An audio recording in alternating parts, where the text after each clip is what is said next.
جب فائرنگ ہوئی تو میرا ہاتھ اپنے والد کے سر پر تھا. ہمیں وہاں بیٹھے ابھی صرف 5 سے 10 منٹ ہی ہوئے تھے کہ فائرنگ شروع ہو گئی. مجھے بھاگتے ہوئے گولی لگی. وہاں بہت سارے لوگ موجود تھے. میں نے 2 روز قبل یا 1 روز قبل میں نے چاکیہ کی فلسفی کے حوالے سے بات کی تھی، اور چاکیہ کی جو فلسفی ہے، جو آئیڈیالوجی ہے، اسی کو لے کر ہندوستان چل رہا ہے، اور یہ ہمیشہ سے یہ اس کو اسی طرح کرتا آ رہا ہے. کوئی یہ نئی بات نہیں ہے. بہرحال یہ کہا گیا کہ اس خاندان کا یہ بھی کہنا ہے کہ مسلمان پورٹر ظاہر ہے جو وہ خچروں اور گھوڑوں پر مسافروں کو لے جانے والے جو لوگ ہوتے ہیں انہیں کہا جاتا ہے، انہیں جائے وقوع سے نکلنے میں مدد کی. اس دوران گجرات کے علاقے بھاؤ نگر کے رہنے والے وینو بھائی اس حملے میں زخمی ہو گئے. انہوں نے BBC کو بتایا کہ ہمیں وہاں بیٹھے ابھی صرف 5 سے 10 منٹ ہی ہوئے تھے کہ فائرنگ شروع ہو گئی. اس کے بعد لوگ ادھر ادھر بھاگنے لگے. ہر کوئی ادھر ادھر بھاگ رہا تھا. کوئی نیچے کود پڑا، کسی کا بازو ٹوٹ گیا اور کسی کی ٹانگ ٹوٹ گئی. یہ ان کا کہنا تھا. مجھے بھاگتے ہوئے گولی لگی. وہاں بہت سارے لوگ موجود تھے. اس وقت وہاں 200 سے 250 کے قریب لوگ موجود تھے. صرف ہمارے گروپ کے 20 لوگ تھے.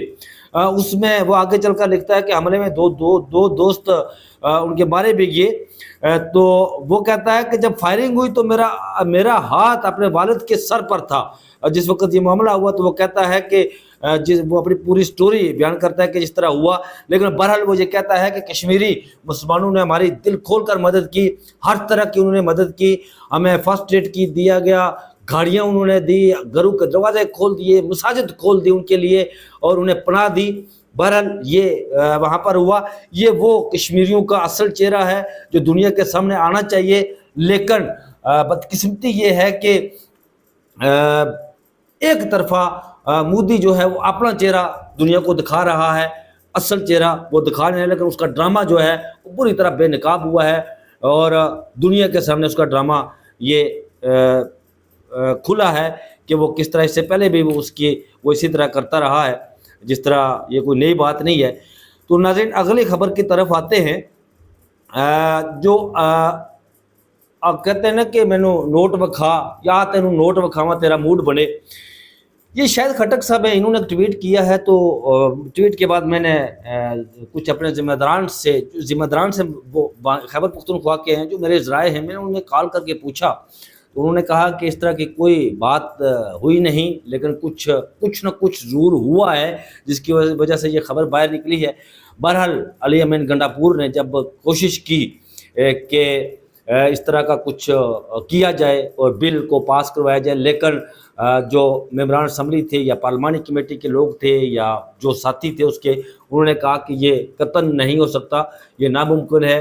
جب تک عمران خان صاحب اس پر اپنی رائے نہیں دیں گے، عمران خان صاحب اس پر منظوری نہیں دیں گے، جب تک عمران خان صاحب کو کوئی حکم نہیں آئے گا اس وقت تک ہم یہ کام نہیں کریں گے. آپ کو یاد ہوگا کہ عمران خان صاحب اس حوالے سے بتا چکے ہیں، انہوں نے کمیٹی بنائی تھی کہ وہ اس بل کو منٹس اینڈ مائنڈز والے بل کو لے کر مجھے بریف کیا جائے تاکہ میں اس پر اپنا کوئی فیصلہ دے سکوں. اور انہوں نے پھر اسمبلی پر چھوڑ دیا تھا کہ اس کا اسمبلی فیصلہ کرے گی، اس کو اسمبلی سے پاس کروایا جائے گا اور ایک جمہوری پروسیس جو ہے وہ اس طرح.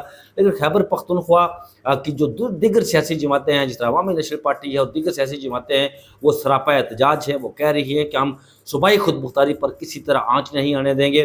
میں ذاتی طور پر سمجھتا ہوں کہ علی امین گنڈاپور اگر کوئی کوشش کر رہے ہیں اس طرح کی، تو لیکن انہیں سندھ سے سیکھنا چاہیے کہ سندھ کی نیشنل جو جماعتیں ہیں وہاں کی وہ جماعتیں سراپا احتجاج بنی تو پھر فیڈرل گورنمنٹ کو کینال والے منصوبے پر فیڈرل گورنمنٹ کو گھٹنے ٹیکنے پڑے اور دریائے سندھ پر جو نہریں بنانے کا منصوبہ تھا اور اس کو مشترکہ مفادات کونسل جو ہے اس میں لے جانے کے لیے کہا گیا، اس وقت تک اسے وہ بند کر دیا گیا. یہ بہرحال کرنا چاہیے.